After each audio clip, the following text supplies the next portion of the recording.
What's up, everybody? It's Isaac from A Bus Life Story, and we're doing something a little different today. We are doing a bus tour of Kenzie and Chase's sweet 5-window SKOOLIE and Bus Life Pirates, and our mutual friend Bart filmed and edited this video for us. He put this whole thing together, and I'm super stoked to check out this build, and I hope you guys are too. And we're gonna hop into that tour with all these guys right now.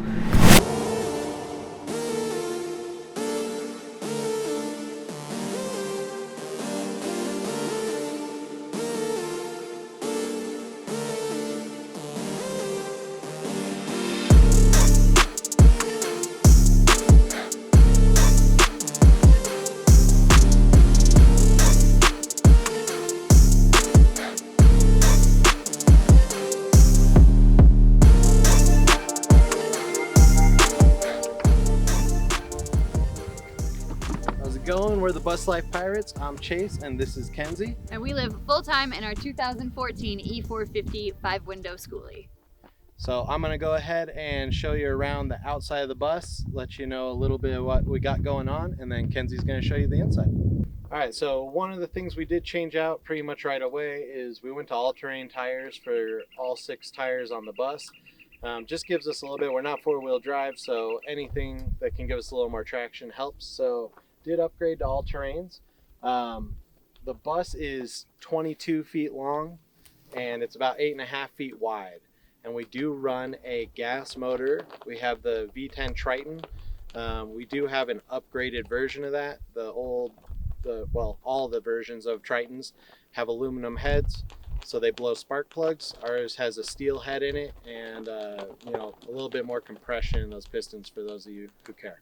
First thing, we went with a Raptor liner, so it's a bed truck liner for our paint job. It basically still takes some scratches, but they buff out real easy, and it kind of lets us hit the elements. We did do an outside water fill so that we're not pulling a hose into the bus, so we can fill right outside. We also threw in a ladder so that we could get up to our roof deck. We have a 16-foot roof deck up there. The front 4 feet is solar, but other than that, the rest of it's just space for us to chill out. The roof fan's actually inset into the deck, so it's nice and flat. And of course, the pirate flag. Coming around in the back, we did it where I wanted to make sure we could bring my electric bike or my motorcycle, so we put the tow hitch in. Went with a locking tow hitch just to be extra safe. And then from there, we kind of dealt with something that most school bus people deal with, and that's how do you get this guy to lock, because they don't come with locks. So I actually drilled into it and just have a little pin in there, and the hitch pin goes in and it keeps it locked. Then we just unlock it when we want to pop it open. Coming around on this side, you can see our really beautiful job of adding an extra gas tank. We refer to our bus as a boy. This was not planned, but I have a Toyota Tacoma tank in there, and when we welded it up under there, me and my brother, it was slightly too close to the wall, and I didn't want to drill through the floor. So not the best way, but it does work, and it fuels our heater inside, which Kenzie will tell you more about. And then I guess the other big thing is we went with these perforated privacy windows. So they're one way, you can only see out of them, you can't see in them. So it's really nice. So our windows currently are, none of our shades are up, but you can't see in. So as long as it's daytime, nobody can see in there. At night, if the lights are on, you can, but we have blackouts for all that. So I'll show you up on the roof deck so you can check out what that looks like. All right, so this is the roof deck. We have it set up where instead of going with the typical wood that a lot of people use, I went with the synthetic decking. I basically just didn't want to have to sand it and restain it every year. These are good for about 30 to 40 years warranty, so they're fine. You don't have to mess with them. It goes, like I said, 16 feet front to back. Solar panels are flex solar panels. They're quite dirty right now, which I didn't realize till we climbed up here. But yeah, so the flex solar panels are awesome. I've used them on multiple builds. They sit really flat, they're low profile, which is really nice. We have the classic Wii Boost, which if you don't use a booster, it's amazing. We get signal in crazy places that we shouldn't. And then of course, we have to have a holder for our pirate flag, because, you know, wouldn't be Bus Life Pirates without the pirate flag. Like I said, inset, so our air fan is in there, but it's inset in, just to kind of give it a cleaner look. And yeah, overall, it's one of the places we love to come up, do yoga, eat breakfast. It's probably one of our favorite spots on the whole bus. Yeah, that's the bus. Kenzie's going to show you the inside. All right, guys, let's check out the inside of our bus. All right, so there's a lot to cover in here. It's only about 85, 90 square feet, but we've got a lot to talk about. So let's start at the front. All right, so this is the cab driving portion. It's pretty much all original. We didn't really do too much to the front of it. The only thing we did add up here is our control panel and our shoe cubby. So we've got all of our switches that we need for our fridge, our water pump, and like our lights that go on.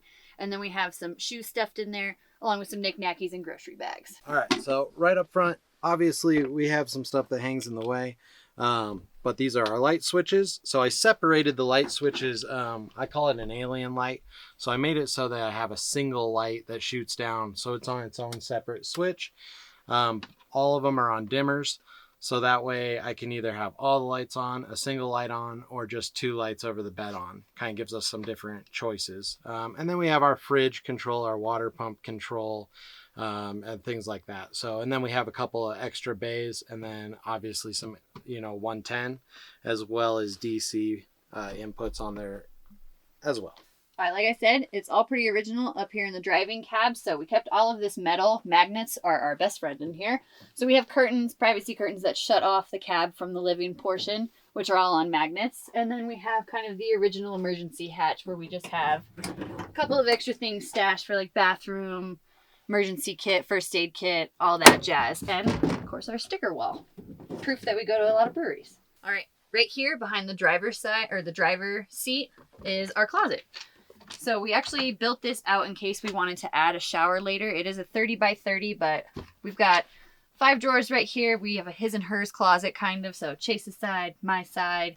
And then I also have like a little shoe cubby stash to stuff all of my things in because I do enjoy clothes.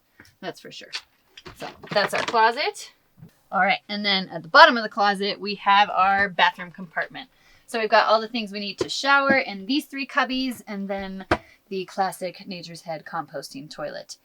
Big fan of it, I will say. Big fan. I was skeptical at first, especially when you're buying a $1,000 toilet. I was throwing a fit about that. But pretty functional, it slides in and out, and that's how we use our bathroom. As we've kind of moved back into the living space, we've got my very grand kitchen. The kitchen was very important to me when we started this project. I really like to cook, and honestly, I've lived in a lot of places, but this is the most functional cooking space that I have. So we actually sourced our cabinets from IKEA. We helped build them with one of the specialists there, and we'll probably frame our own out next time. But we've got 3 drawers here. We keep little clips on, kind of stash all the necessities. And then we've got our Camp Chef oven, which has 2 burners on the stove. The oven, of course, because I really do enjoy roasting and baking and all kinds of stuff. So, got the oven there. Probably the most bougie coffee machine you'll ever see in a school bus. It was a wedding present, so thank you, Kat. But yeah, we do French press as well, as you can see up here. We've got some open shelving, spices, bowls, whatnot. And then just kind of like pantry baskets.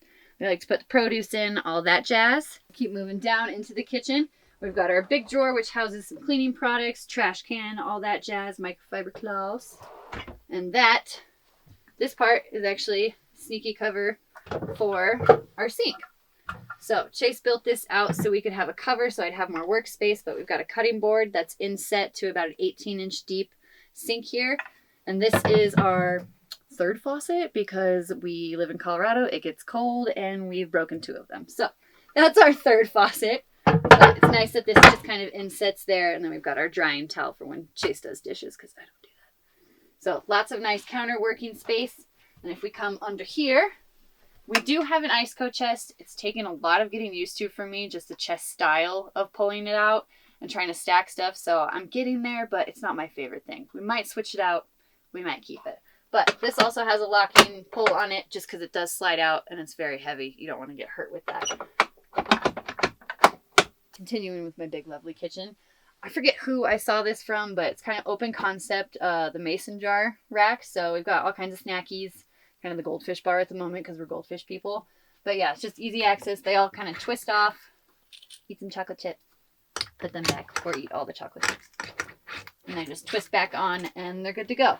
On top, this is an open shelving. None of these actually move when we drive because we have these sticky silicone pads.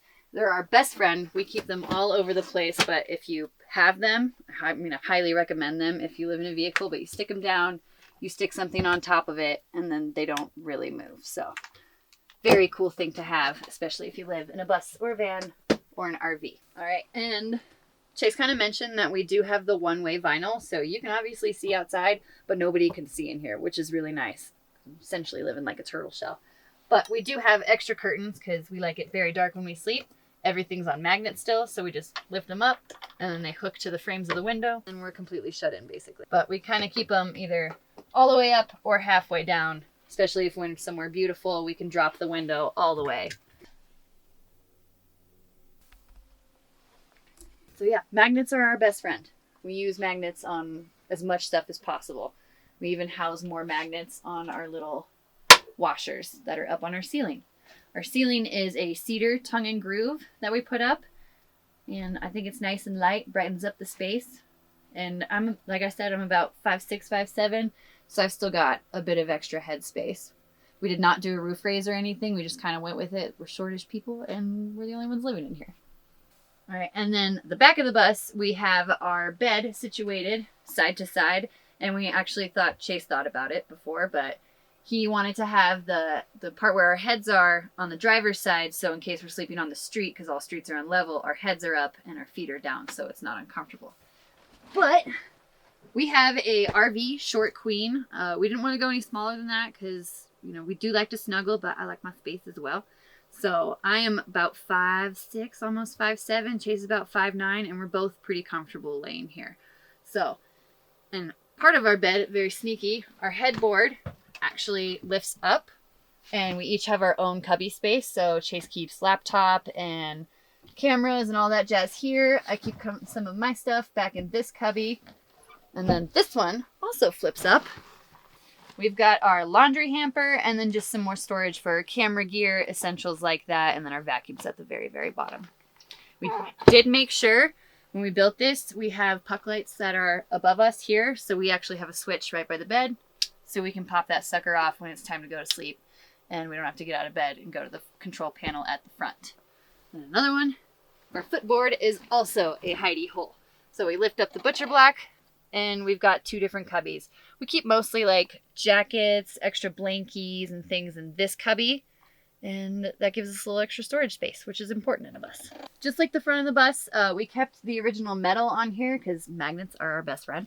So we've kind of got our photo collage wall, places we've been, some artwork by friends, and it's one of my favorite things is just sit here and rearrange pictures and look at all the fun memories that you create while you're on the road because this lifestyle provides an exuberant amount of experiences. So we try to house all of those right here with all of our friends. Then on this side of the bus, opposite of the kitchen, we have our dinette, which does pop into a couch, and we have some stuff stored in these booths here. I'm going to let Chase talk about that because it's kind of his forte. And then here we have our typical lagoon mount. Love these. You can kind of decide where you want this to be. It can rotate, pulls off. Kenzie may or may not have shown you, but basically all of our battery storage is underneath the seat here. So underneath the batteries, we have our 3 batteries, extra wiring, so if I need to lengthen it or stretch it longer.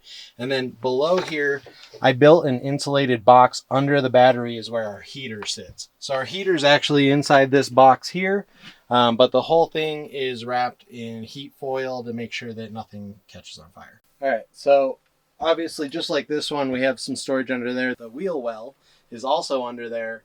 Which does take up some room, but there's enough for me to keep my drills and all my tools under there. So that's essentially my little storage for tools. This section does also become a couch. I'll show you how that works really quick. It's not that hard. I take a seat really quick, and then all these lagoon mounts work with like a little wrenching system so that you can pop them off just like that. As you can see, so you have your wrenching system to tighten and loosen. And then all I do is pop that down till we got a little movement there. Pull that guy off. it slides onto its mounting point right down here. Once that's on there, I just give it a little push so it stays tight, just like that. And then I'm ready to set it down. Now these are grooved under the seat. Typical kind of setup that you've seen before. Once that's on there, I just slide that over and flip that one down. And then we just kind of do a bring your own blanket pillow situation. But it's enough that we can kind of chill out here, watch a movie, or, you know, typically we're on the bed and this is set up so that when we have friends over, they can chill here. We'll sit on the bed and we can all watch a movie. So that brings me over to the TV and kind of how that works. All right, so brings me to the TV. As I was stating, basically it's set up. We have it where there's bungees on the back so we can keep it secured when we're driving. But the rest of the time, it's just on a swivel. So it allows me to swivel it across, bring it over for couch watching. I can bring it up and over for us to watch it in bed. But essentially, it just gives us a nice little setup. This actually a gaming monitor that I have rigged up to basically we have USB-C. And then we also have the classic iPhone connection down there as well. And HDMI and DVI, in case you're getting nerdy. But in reality, this is my second cell phone, and it runs our entertainment center. So bonus to the future, Netflix, Amazon Prime, all that stuff. Plug it straight into the TV, we're good to go. All right, so I'm gonna break down a few different things in here, just to basically some of the electrical systems, plumbing, basically the back end stuff that makes everything function. Basically what powers everything is we have 3 AGM batteries, one day to be lithium, but currently AGM. They're each 155 amp hours, so puts us at right about 465. I think I'm doing the math right there. 465 amp hours, which with AGM means that we have a usable about 230. So our inverter is a 3,000 watt inverter because I want to be able to run our coffee machine and any kind of electronics we want without worrying about it. And then we have it set up so that our inverter switch is right here. And then right above that, we have our little heat controller. So we have the Esperbach heater that runs off of gasoline instead of the diesel one. So that way, if we were in a pinch, my whole thought was I could steal gas from the heater for the gas tank if we were in trouble, which we almost had to do in Baja. So outside of the storage here, you know, we also, for going kind of reaching back to electric, everything I put in 12 volt. So our fridge runs 12 volt, the lights run 12 volt, pretty much like all of our plug systems, everything is set up on 12 volt, but then everything else that runs 110 off our inverter is just like coffee machine TV. But we have these guys, LEDs. We have what, 2, 4, 6, 8 of them. Like I said, I have it set up a bank of 2 here, a single here, and the rest on another bank. So they're separated that way. But yeah, they basically take almost no power whatsoever, which is really nice because you can just have them on whenever you want all day without worries. And then we have it set up where there's electrical set up in here as well. So I have DC and AC, but it's down inside of this cabinet. So then all of our wires can just run straight out here, plug in anything we want to charge while we're sleeping and that kind of thing. There's also an AC outlet in the back, just in case we want to run something outside if we're camping out back. All right, so next up would be the plumbing. Really not that complicated. We have our water pump and everything. It's actually under the bed over here.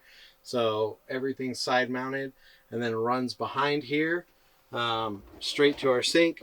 Right underneath we have basically our plumbing system that comes down, drains straight down to a 25-gallon gray water tank. Down below we have a 40-gallon clean water or fresh water tank under the bed.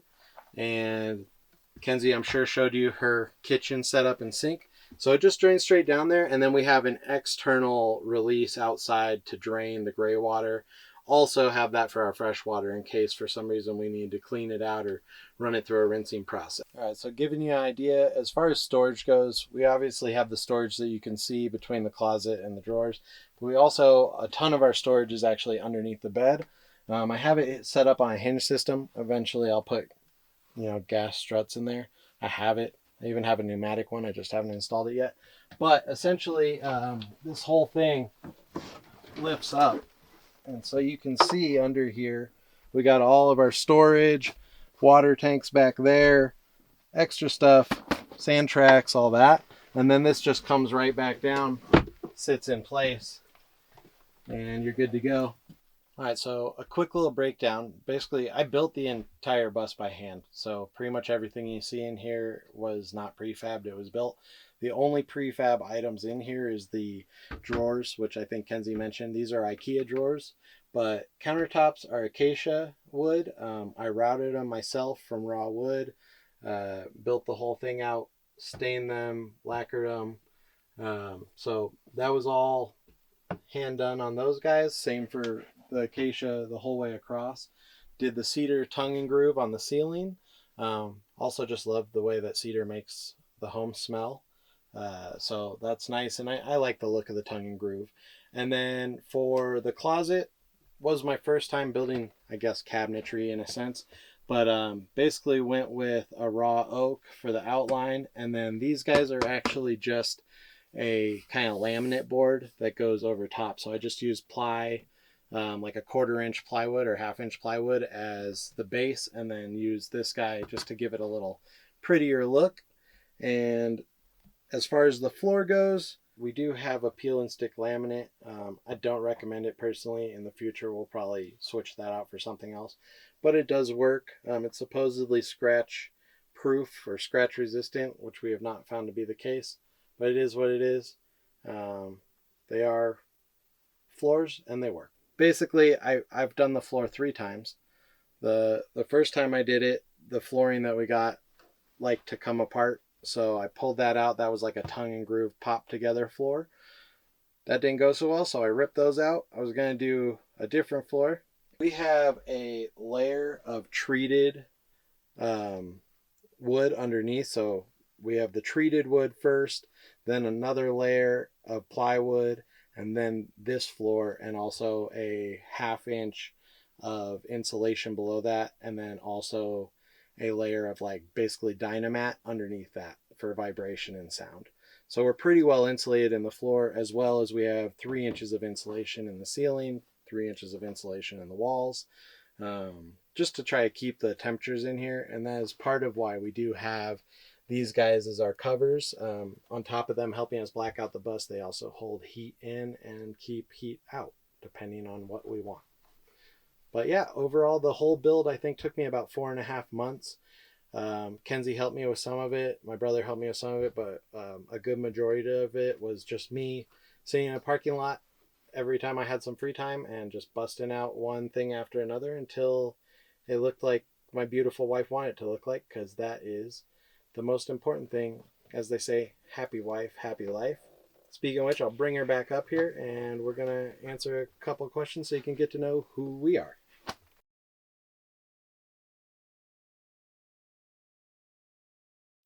So how long have we been on the road? We have been on the road for right about a year now, just under.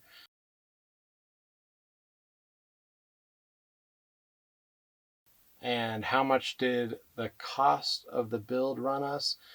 I would say right now we're probably about $35,000 into the build itself. That's including purchasing the bus.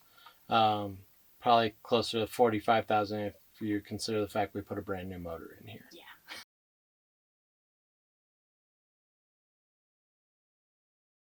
So I'll let her go ahead and tell you kind of, How long did it take us to build? Well, it was like right about 4.5, 5 months. Our lease on our apartment was running out. So we kind of had to like scurry and get it done. So like Chase said, we've been on the road for about a year. We've gone to the East Coast. We've gone to the West Coast. We've been down to Baja. I think we've put about 20,000 miles on it so far. Maybe a little more. Yeah, maybe a little more. We love this lifestyle. We definitely enjoy it, and I love that we went with a school bus.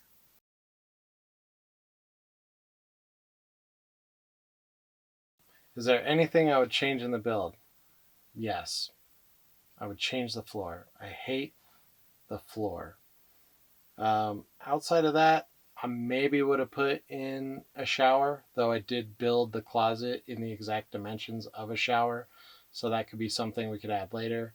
Just like I actually built the bed frame into a dinette frame, so if we ever decide we didn't want a fixed bed, it could be a giant dinette back there as well. So I did think ahead as far as that goes. But I think if Kenzie got to answer, anything I would change in our build, it would probably be the fridge. I'm still getting used to the chest style fridge of pulling it out, and I have little bags that separate like produce and dairy, but it's kind of a pain in the butt. And I'm thinking we could put like 2 dorm style fridges next to each other, so we'd have like a food fridge and then a beer fridge, which would be great. She's winning me with a beer fridge.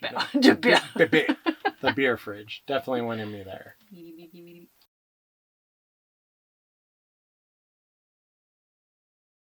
So what got us into this lifestyle? When we met, actually, before we were married, Chase was living in a van, and I was thinking about converting my Toyota Tacoma pickup truck into like a camper overlander style of rig. So we got together, we fell in love, we were getting married. I told Chase I wanted a school bus, and that's what happened.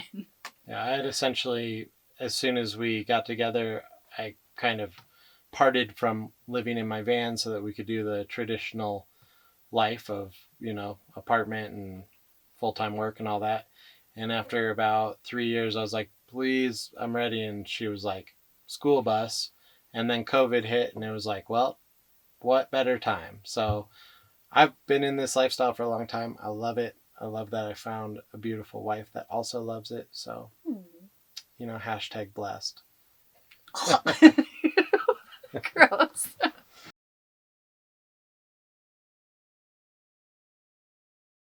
I had any advice for anyone that's looking into this lifestyle, I'd say just jump. Pull the trigger, do it.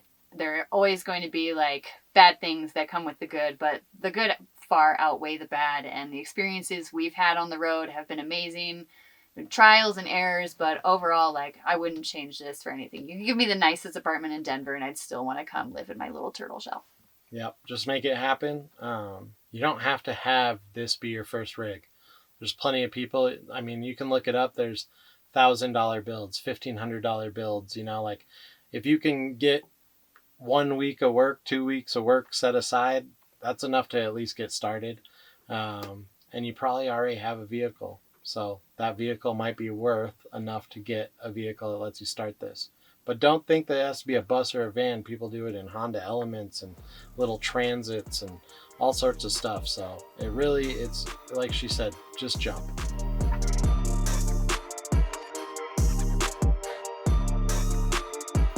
Hey, it was awesome. We really appreciate you checking out our bus. Again, we are the Bus Life Pirates. We are on YouTube and Instagram. Maybe one day on TikTok. I don't know. Maybe not. But yeah, thanks for checking out the bus, and hopefully we'll hear from you guys again on our channel, Bus Life Pirates. And if you're not already, make sure you go subscribe to our channel. We bust out 2 videos a week, kind of giving you the nitty-gritty of the life of a pirate, if you will. So thanks so much for coming and checking out our house. And Pirates out. Pirates out. Also subscribe to Bart Berg. He's behind Berg, the camera. Berg, Bart Berg, Berg, Berg.